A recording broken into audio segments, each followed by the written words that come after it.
I am HOA mess. I am standing in my front yard holding a watering can when Martha Campbell marches across the street waving a clipboard covered in sticky tabs and yells that my xeriscape gravel bed is in violation of the yard standards and I have 72 hours to restore a proper lawn or face immediate fines. I tell her the gravel bed meets city watering restrictions and she cuts me off, pointing at the clipboard, and says nobody is going to believe you. She slaps a yellow notice onto my mailbox post and walks away before I can finish my sentence.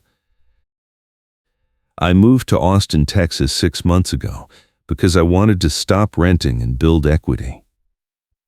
I work in compliance for a software vendor, so I understand rules, timelines, and documentation.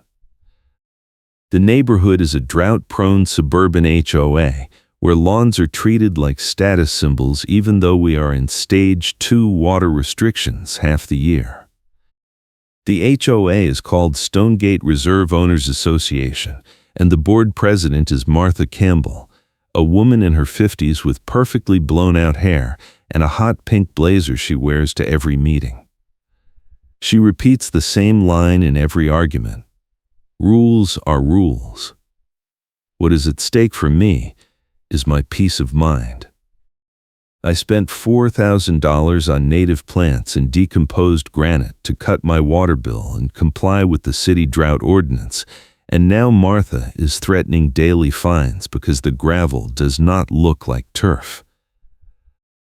I pull the notice off the mailbox and read it. The violation line says failure to maintain a continuous turf lawn as required by Section 4.7 of the Landscape Standards. I walk inside and pull up the HOA Covenant PDF on my laptop. Section 4.7 says all front yards shall maintain landscaping in good repair and consistent with neighborhood aesthetics. It does not say turf. It does not say grass. It says landscaping. I screenshot the clause and text it to my neighbor Derek, who lives 2 houses down and hates selective enforcement because Martha fined him last year for parking his work van in his driveway overnight, even though 3 other neighbors do the same thing with no consequences. Derek texts back within 10 minutes. He writes that Martha has been complaining about my yard at every board meeting for 2 months, and she finally got enough votes to issue a violation. He tells me the board meets again in 5 days and I should request a hearing. I email the management company and ask for a hearing date. They reply the same afternoon with a form and a notice that the hearing is scheduled for Thursday at 7 p.m. in the clubhouse conference room, which gives me exactly 6 days to prepare. The email also says if I do not cure the violation before the hearing, fines will begin at $50 per day, starting the day after the hearing. I call my landscaper and ask if he can come back and help me document the yard.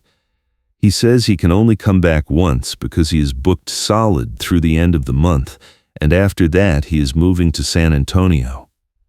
That is my time pressure. If I need to make changes, I have one shot. He agrees to come Thursday morning before the hearing. I spend the next 2 days taking time-stamped photos of my yard from every angle. I photograph the native grasses, the agave, the decomposed granite pathways, the drip irrigation lines, and the rain barrel I installed on the side of the house.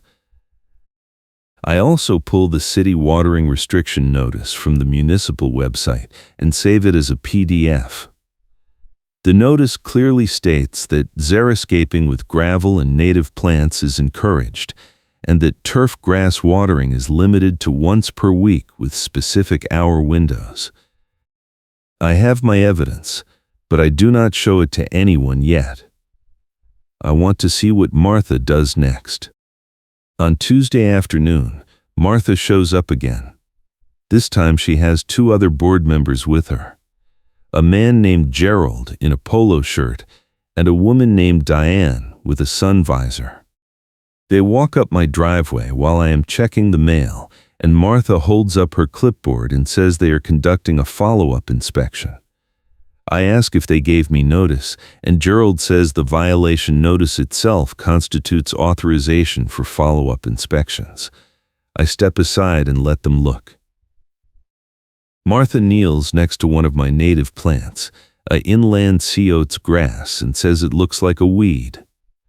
I tell her it is a native ornamental grass recommended by the Texas Parks and Wildlife Department. She writes something on the clipboard and says it does not matter what I call it, it does not meet the appearance standard. Diane nods and takes a photo with her phone. I pull out my phone and start recording. Martha looks up and says I cannot record without her permission. I tell her this is my property, and she is conducting an inspection that will be used to find me, so I am documenting it. She stands up fast and says nobody is going to believe you. I save the video and send it to Derek immediately. He replies with a thumbs up and writes that he is coming to the hearing on Thursday as a witness. That night I get an email from the management company with an updated violation notice. The new notice adds a second line, presence of unapproved plant species inconsistent with community standards. I open the PDF of the original notice I photographed on Sunday. The original did not have that line. I screenshot both versions and save them in a folder labeled Evidence. That is my twist. The notice was edited after posting and the portal shows it. I forward both screenshots to Derek and write that I have the receipts. Wednesday morning I walk outside to water my rain barrel drip system and find another yellow notice taped to my front door. This one has a daily fine schedule starting immediately, $50 per day effective Friday if the violation is not cured by end of business Thursday. I peel the notice off and take a photo of it still stuck to the door, then another photo of the sticky residue it leaves on the paint. Martha has escalated to step 1, a daily fine schedule starting immediately. I text my landscaper and confirm he is still coming Thursday morning. He confirms and says he will bring his state certification paperwork in case I need proof that the xeriscape design meets code. I spend Wednesday night printing everything. I print the original violation notice, the updated violation notice, the screenshots of both, the city watering restriction PDF, the Texas Native Plant Guide, my landscaper's invoice and design plan, and all of my time-stamped photos. I put everything in a binder with tabs. I feel like I am preparing a compliance audit at work, which is exactly what this is. Thursday morning, my landscaper arrives at 8.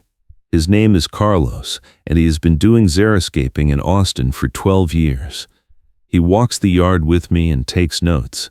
He says the gravel bed is textbook, and the plant selection is perfect for Stage 2 restrictions.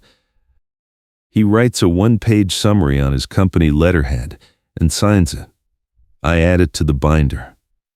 Then he kneels next to the inland sea oats and says this plant is on the city-approved native species list, and if the HOA is calling it a weed, they are factually wrong. I ask him if he can come to the hearing tonight, and he says he cannot, but the letterhead summary should be enough.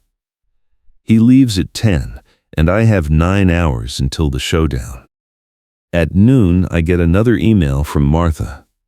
She writes that the board has reviewed additional community concerns, and they are now also recommending that I be reported to the city for potential code violations related to drainage and weed control. That is escalation step 2, a threat to report me to the city. I read the email twice, and then I reply. I write that I have reviewed the covenant language, the city watering restrictions, and the native plant guidelines, and I look forward to presenting my findings at the hearing. I do not tell her what I have. I just say I have the receipts. That is my trump card tease. Derek texts me at 2 and says he will be at the hearing, and he is bringing printed copies of the HOA meeting minutes from the last 4 months, because Martha has been talking about my yard since February, and he has receipts too. I thank him and tell him to sit near the front.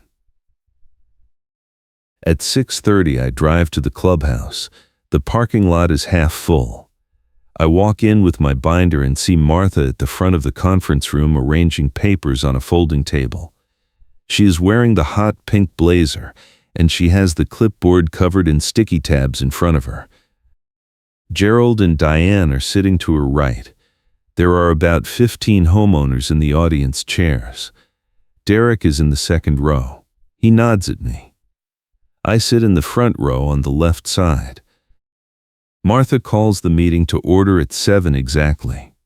She reads through 2 other items first, a landscaping bid for the entry monument and a complaint about someone leaving trash cans out past noon on Thursdays.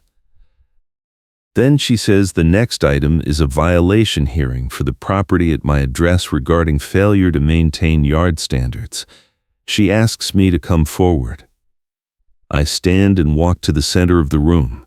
She tells me I have 5 minutes to respond to the violation. I open my binder and say I have documentation.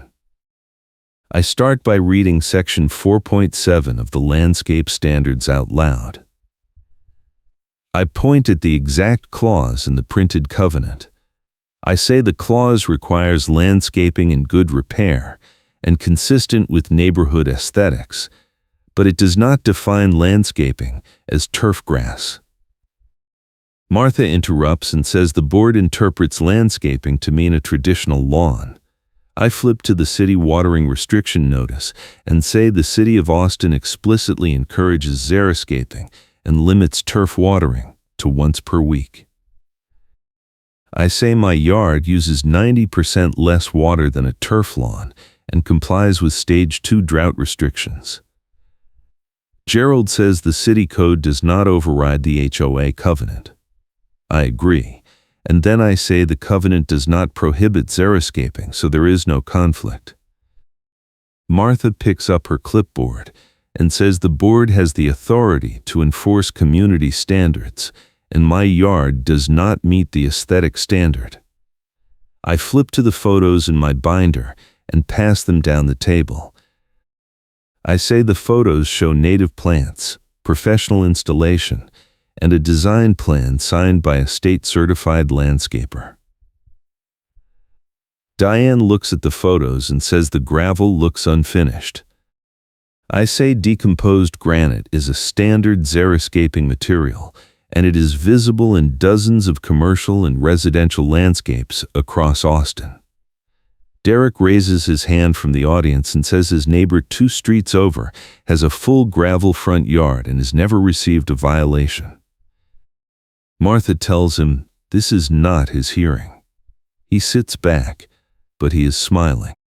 I flip to the next tab in the binder and pull out the 2 violation notices. I hold them up side by side. I say the original notice issued on Sunday cited failure to maintain a continuous turf lawn. I say the updated notice issued on Tuesday added a line about unapproved plant species. I say the original notice did not mention plant species at all. I point at the date stamps on both printouts. Martha says the board has the right to amend notices as new information becomes available. I say that is fine, but the new information is factually incorrect because the inland sea oats grass is on the city-approved native species list. I pull out the landscaper's letterhead summary and read the line that says the plant is Chasmanthium latifolium, a Texas native ornamental grass recommended for xeriscaping and drought tolerance. Martha says the board does not recognize that list. I say the city of Austin recognizes it, and the HOA covenant does not give the board the authority to ban native plants. She says rules are rules. I close the binder and say I agree, and the rule in section 4.7 does not prohibit xeriscaping. Gerald asks if I am refusing to cure the violation. I say I am refusing to remove a compliant landscape installation that saves water and meets city guidelines. Diane says the fines will proceed. I nod and say I understand, and then I say I also have one more document. I pull out my phone and open my email. I turn the phone toward the board and project the screen so the audience can see. The email is from the city water utility, and it is dated 3 weeks ago. The subject line is response to HOA inquiry about xeriscape approval. I read the first paragraph out loud. It says the utility received an inquiry from Stonegate Reserve Owners Association asking whether xeriscaping is allowed under city code, and the utility responded that xeriscaping is not only allowed, but actively encouraged under the current drought management plan.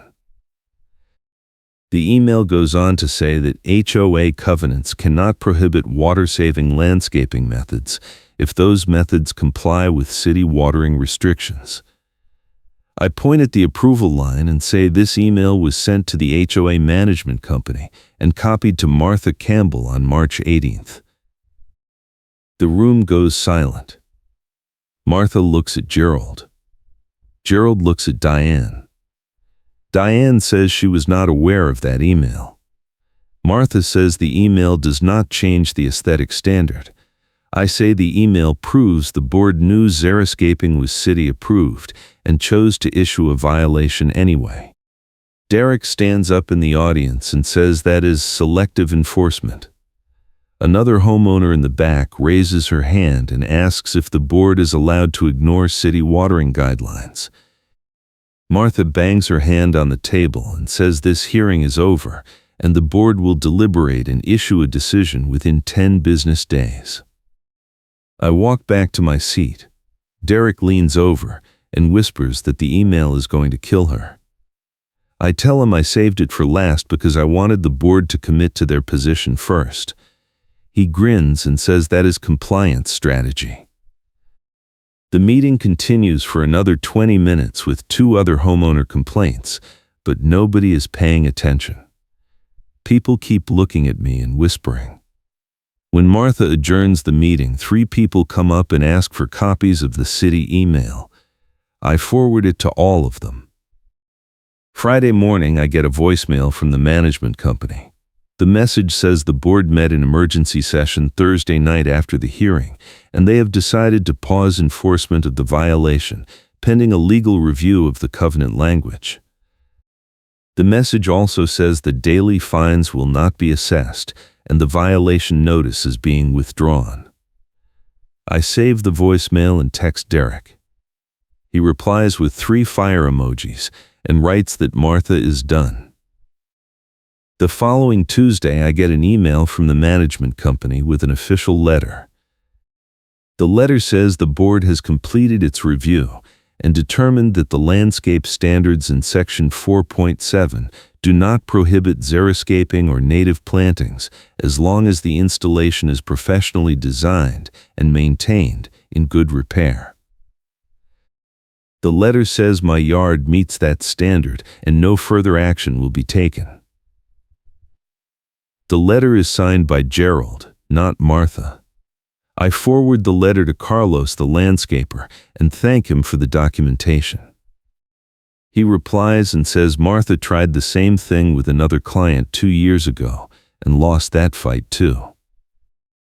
If you are enjoying this story, please hit the like button and subscribe for more HOA drama. I do not hear from Martha for 3 weeks. Then in early May, I see her at the neighborhood pool during the opening day event. She is wearing a white linen shirt and sunglasses, and she is talking to Diane near the snack bar. I walk past with a towel, and she stops talking and looks at me. I nod and say hello.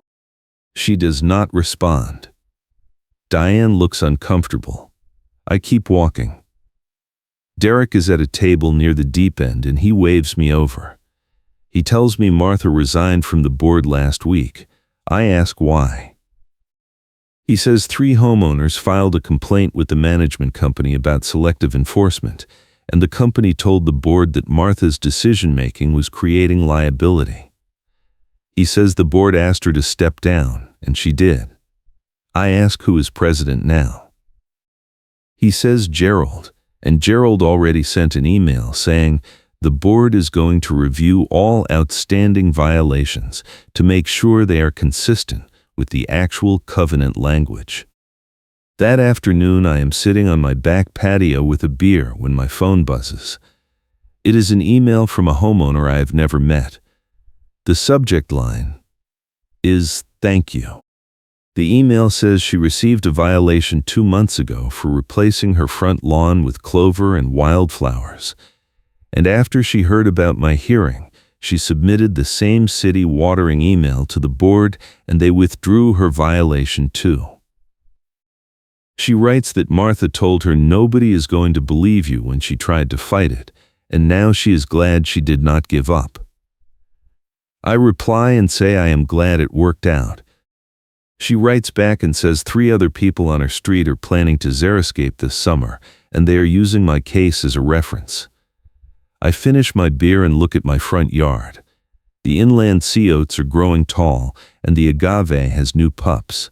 The gravel is clean, and the drip lines are working. It looks exactly like I wanted it to look. In June, the board sends out a newsletter announcing updated landscape guidelines. The new guidelines explicitly allow xeriscaping, native plantings, vegetable gardens, and rain barrels as long as installations are maintained and do not create drainage or safety issues. The newsletter includes a link to the city native plant list and a recommendation to use certified landscapers. Derek texts me a screenshot of the newsletter and writes that I changed the whole neighborhood. I tell him it was not just me, it was everyone who pushed back. He says maybe, but I was the one who had the receipts. July brings stage 3 water restrictions. The city limits turf watering to once every 2 weeks, and the utility sends out warnings about fines for overwatering. I get an email from a homeowner 4 streets over asking for Carlos's contact information because she wants to convert her lawn before the end of summer. I forward her his number. She replies 2 days later and says he is booked until October, but she is on the list. She also says 2 of her neighbors are doing the same thing. I walk my dog around the neighborhood that evening and count 6 houses with new gravel beds or native plant installations in progress. One house has a sign in the front yard that says xeriscaping in progress. Please excuse the mess. I take a photo and send it to Derek. He writes back that Martha would have lost her mind. In August, I get a letter from the management company saying the HOA is hosting a community meeting about sustainable landscaping and water conservation. The meeting is scheduled for a Saturday morning at the clubhouse, and they are bringing in a speaker from the Texas Water Development Board. I RSVP and show up on the day. There are about 40 people in the room, which is the biggest turnout I have seen for any HOA event. The speaker talks about drought forecasts, watering restrictions, and the benefits of xeriscaping.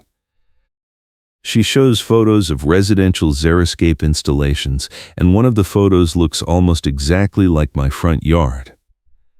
After the presentation, Gerald stands up and thanks everyone for coming. He says the board is committed to supporting water-saving landscaping, and they are updating the covenant enforcement policies to reflect that priority. He does not mention Martha, but everyone knows why the policies are changing. After the meeting, a woman in her 60s approaches me near the door. She introduces herself as Linda and says she lives on the street behind mine. She says she has been watching my yard grow in, and she loves the way it looks. She asks if I have any advice for someone who wants to start small. I tell her to start with one section. Pick native plants that match her sun exposure and use a good landscaper if she can afford it. She thanks me and says she is going to call Carlos next week. As I am walking to my car, 2 other people stop me and ask similar questions. I give them the same advice and forward them the city native plant guide. It feels strange to be the neighborhood xeriscape expert, but I am happy to help. In September, I get a voicemail from the management company asking if I would be willing to serve on a new landscape committee. They say the board wants to create a volunteer group to review landscape variance requests and provide guidance to homeowners who want to try alternative landscaping methods. I call back and say I am interested. The manager says the first meeting is in 2 weeks, and they already have 6 volunteers. I ask if Martha is involved in any capacity. The manager pauses and then says no. Martha is no longer active in HOA leadership. I thank her and agree to join the committee. The first committee meeting is on a Wednesday evening. Gerald is there as the board liaison. The other volunteers include Derek, Linda, a retired landscape architect named Paul, and 2 other homeowners I recognize from the water conservation meeting. Gerald explains that the committee will review any landscape plan that does not use traditional turf and provide a recommendation to the board within 10 business days. He says the goal is to make the process faster and more transparent so homeowners do not feel like they are fighting the HOA. Paul suggests we create a checklist of approval criteria based on the city guidelines. Everyone agrees. We spend an hour drafting the checklist, and then Gerald says he will present it to the board at the next meeting. In October, I get the first landscape variance request to review. A homeowner wants to replace her back lawn with a vegetable garden and a small orchard. She has submitted a site plan, a plant list, and photos of the current yard. I review the documents against the checklist, and everything looks good. I write a recommendation for approval and send it to the committee. Paul and Derek both agree. The board approves the variance 3 days later. The homeowner sends me a thank you email and says she was terrified the HOA would reject it. I reply and tell her the process is different now. By November, the committee has reviewed 8 variance requests and approved 7. The one we did not approve was a plan to pave an entire front yard with concrete, which violates the drainage requirements in the covenant. The homeowner revised the plan to include permeable pavers, and we approved the revision. Gerald tells me the board is happy with how the committee is working, and they are planning to expand it next year to cover other types of variance requests like solar panels and rainwater collection systems. In early December, I am pulling weeds near my mailbox when a car slows down in front of my house. The window rolls down, and I see Martha in the driver's seat. She is wearing the hot pink blazer. She looks at my yard for a long moment, and then she looks at me. I wait for her to say something. She does not. She rolls the window up and drives away. I go back to pulling weeds. Derek texts me 10 minutes later and says he just saw Martha drive past my house twice. I tell him I know. He asks if she said anything. I say no. He writes that she is probably still mad. I reply that I do not care. The week before Christmas, the HOA sends out the annual meeting notice. The agenda includes a vote on the revised landscape guidelines. I plan to attend. On the night of the meeting, the clubhouse is packed. There are at least 60 homeowners in the room, which is 3 times the normal turnout. Gerald opens the meeting and goes through the standard business items. Then he introduces the landscape guideline revisions. He reads through the key changes, which include explicit approval for xeriscaping, native plantings, vegetable gardens, rain barrels, and permeable hardscaping. He says the revisions are based on 6 months of committee work and community feedback. He opens the floor for questions. A man in the back asks if the new guidelines mean people can do whatever they want. Gerald says no. All landscape changes still need to meet the maintenance and drainage standards in the covenant. But the guidelines now recognize that there are multiple ways to meet those standards beyond traditional turf lawns. A woman near the front asks if existing xeriscape installations will be grandfathered in. Gerald says yes, any installation that was approved or is currently in compliance will remain approved.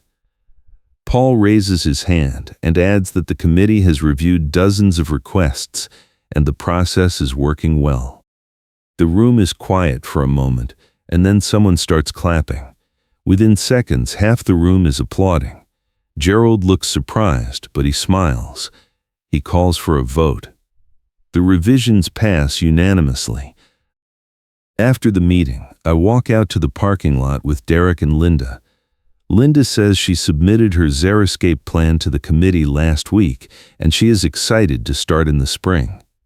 Derek says his wife wants to put in a vegetable garden, and he is going to submit a variance request in January. I tell them both to send me their plans, and I will review them. As I am unlocking my car, Gerald walks over. He thanks me for serving on the committee and says the board appreciates my willingness to work with them instead of against them. I tell him I was never against the board, I was against selective enforcement. He nods and says he understands, and that is why the guidelines needed to change. He shakes my hand and walks back to the clubhouse. I drive home and park in my driveway. The front yard is dark except for the small solar path lights I installed along the gravel walkway. The inland sea oats are rustling in the winter breeze. The agave is starting to form a bloom stalk, which means it will flower next spring and then die, but the pups will take over. I walk inside and pour a glass of water. My phone buzzes with an email from the management company. The subject line is Final Violation Notice Withdrawal. I open the email, and it is a formal confirmation that all violation notices related to my property have been permanently withdrawn, and my account has no outstanding fines or fees. I delete the email and set my phone down. The next morning, I wake up to a text from Carlos. He writes that he is back in Austin for the holidays, and he drove past my house to see how the yard is doing. He says it looks great, and the plants have filled in better than he expected. He asks if I need any maintenance work. I reply and say I am good for now, but I will call him in the spring if I want to add more plants. He sends a thumbs up and says to refer anyone who needs a good landscaper. I tell him I already have. In January, the committee gets 5 new variance requests in 1 week. 3 are for xeriscaping, 1 is for a front yard vegetable garden, and 1 is for a combination of native plants and a small greenhouse. We approve all 5. Gerald emails the committee and says the volume of requests is higher than the board expected, and they are considering adding 2 more committee members to help with the workload. I reply and suggest we create a standard approval template for simple xeriscape plans so homeowners do not have to wait for a full committee review. Paul likes the idea and drafts a template. The board approves it in February. By March, 12 houses in the neighborhood have converted to xeriscape or native landscaping. I see new gravel beds and wildflower patches on almost every street. The neighborhood looks different now, less uniform, more varied. Some people still have traditional lawns, and that is fine. The point was never to force everyone to xeriscape. The point was to stop the HOA from forcing everyone to have turf. In April, I get an email from a reporter at a local Austin news site. She says she heard about the HOA landscape guideline changes. and she wants to write a story about neighborhoods adapting to long-term drought. She asks if I am willing to be interviewed. I agree. She comes to my house on a Saturday morning and takes photos of the front yard. She interviews me for 30 minutes and asks about the hearing, the city email, and the committee process. I tell her the whole story. She publishes the article 2 weeks later, with the headline HOA reverses course on xeriscaping after homeowner challenges enforcement. The article includes photos of my yard and quotes from Gerald and Paul. It does not mention Martha by name, but it references a former board member who initially opposed the changes. The article gets shared on a local environmental group's social media page, and I get a dozen emails from people in other HOAs asking for advice on how to fight similar violations. In May, the Texas Water Development Board contacts the HOA and asks if they can feature Stonegate Reserve in a case study about HOA water conservation policies. Gerald agrees. The case study is published in June and includes photos of several xeriscape installations in the neighborhood, including mine. The case study is distributed to other HOAs across the state as an example of how to update covenant language to support drought adaptation. Derek sends me the PDF and writes that we are famous now. I reply and say I just wanted to keep my gravel bed. In July, I get a letter in the mail from the management company. The letter says the board has voted to recognize my service on the landscape committee with a formal commendation. The commendation is a printed certificate with my name and a line that says an appreciation for leadership in sustainable landscaping and community engagement. I hang the certificate in my garage next to my landscaper's invoice. It feels like a strange end to a fight that started with a yellow violation notice and a threat of daily fines, but I will take it. On a Saturday afternoon in late July, I am sitting on my front porch with a book when a car pulls up and a young couple gets out. They walk up my driveway, and the woman says they just moved into a house 3 streets over and they want to xeriscape their front yard. She says they saw my yard on the water board case study and they love the way it looks. She asks if I have time to walk them through what I did. I close my book and say sure. I take them around the yard and explain the plant choices, the gravel type, the drip irrigation setup, and the maintenance routine. They ask about cost and timeline. I give them Carlos's number and tell them to mention my name. They thank me and say they are going to submit a variance request next week. I wish them luck. As they walk back to their car, the woman turns and says she heard the HOA used to fight this kind of thing. I tell her they did, but not anymore. That evening I water my drip lines and check the rain barrel. The inland sea oats are over 4 feet tall now, and the agave bloom stalk is starting to open. The gravel is settled and clean. The yard uses 10 gallons of water per week instead of the 150 gallons a turf lawn would need. My water bill is $40 a month. I have not seen Martha since December. Gerald is doing fine as board president. The committee is running smoothly. The neighborhood is adapting. I sit on the porch and finish my book as the sun sets behind the houses across the street. My peace of mind is intact. The fight is over. I won. Thanks for watching, and I will catch you in the next one.